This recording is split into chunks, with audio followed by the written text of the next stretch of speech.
சக்தி சமையலில் இன்றைக்கி நம்ம பார்க்க போகிறது ஒரு ஹெல்த்தியான ஒரு ஸ்நாக்ஸ் ரெசிபி தான். இது எப்படி செய்யலான்னு பார்க்கலாம் வாங்க. இப்போ நான் வெள்ளை பூசணிக்காவை நல்லா துருவி வச்சுருக்கேன்.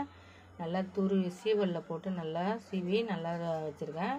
இப்போ அந்த தண்ணியில் நம்ம வடித்து எடுக்கக்கூடாது, அதில் தான் ஒரு நல்லது, ரொம்ப நல்லது. இப்போ அது கூடவே 2 ஸ்பூன் அளவுக்கு சோள மாவு சேர்த்துருக்கேன்.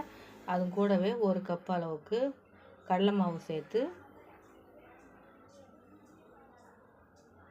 இந்த தண்ணிக்கும் நம்ம போடுற மாவுக்கும் கரெக்டாக ஆகிடும். அதனால் நீங்கள் அந்த தண்ணி வேஸ்ட் பண்ணாதீங்க.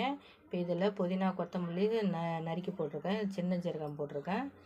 போட்டுட்டு இஞ்சியும் பச்சை மிளகாயும் நல்லா நறுக்கி போட்டிருக்கேன். நீங்கள் வெங்காயம் சின்ன வெங்காயம் நல்லா நைஸாக அரிஞ்சிட்டு இதில் சேர்த்து நம்ம நல்லா பிசைஞ்சிக்கலாம். இது கூடவே தேவையான அளவு உப்பும் சேர்த்து நம்ம நல்லா பிசைஞ்சிக்க போகிறோம். தண்ணிலாம் விடாதீங்க. இதுவே கரெக்டான பக்குவத்தில் வந்துடும். இது 10 நிமிஷத்தில் ரெடி ஆகிடும். சாப்பிடவும் சூப்பரான டேஸ்ட்டில் சாஃப்டாகவும் கிரின்ச்சியாகவும் இருக்கும். நீங்கள் ஒரு ட்ரை பண்ணி பாருங்கள். இப்போ எண்ணெய் சூடாகிடுச்சு. இப்போ அந்த மாவை நம்ம கொஞ்சம் கொஞ்சமாக பக்கோடா மாதிரி நீங்கள் கிள்ளி போட்டுக்குங்க.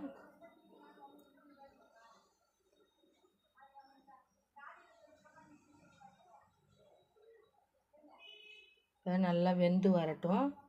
அவ்வளோ ஒரு சாஃப்டாகவும் நல்ல ஒரு மேலே மொறுமொறுப்பாகவும் இருக்கும். பிள்ளைங்க விரும்பி சாப்பிடுவாங்க. வெள்ளை பூசணிக்காய்னா பிள்ளைங்களாம் சாப்பிட மாட்டாங்க. இப்போ இதை மாதிரி நீங்கள் செஞ்சு கொடுக்கும்போது ஹெல்த்தியானது. ஈவினிங் ஸ்நாக்ஸ் மாதிரி பிள்ளைங்களுக்கு கொடுத்தா விரும்பி சாப்பிடுவாங்க.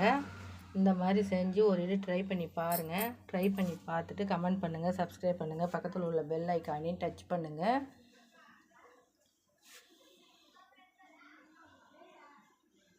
நல்லா ஹை ஃப்ளேமில் வைக்காத, லோ ஃப்ளேமில் வச்சு நல்லா கிறிஸ்பியாக ஆகிற அளவுக்கு நீங்கள் பொரிச்சு எடுத்துக்கோங்க. ஒரு செஞ்சு பார்த்தீங்கன்னா திரும்ப திரும்ப இதே மாதிரி நீங்கள் செஞ்சு சாப்பிடுவீங்க.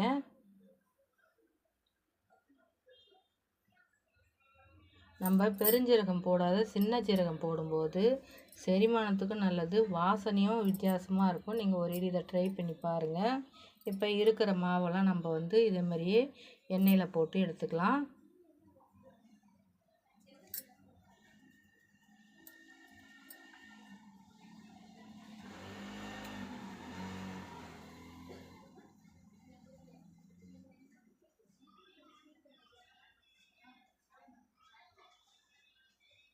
பாருங்கள், அவ்வளோதான், சூப்பரான ஈவினிங் ஸ்நாக்ஸ் ரெடி ஆகிடுச்சு.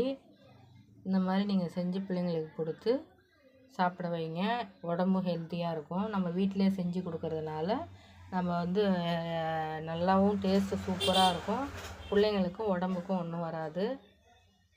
இந்த மாதிரி செஞ்சு பாருங்கள்.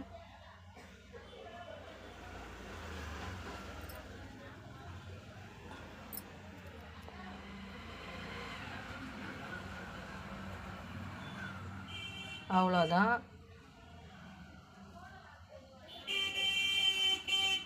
சுவையான சூப்பரான வெள்ளை பூசணிக்காய் பக்கோடா ரெடி ஆயிடுச்சு.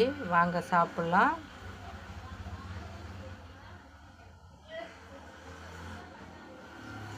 அவ்வளோதான், நன்றி.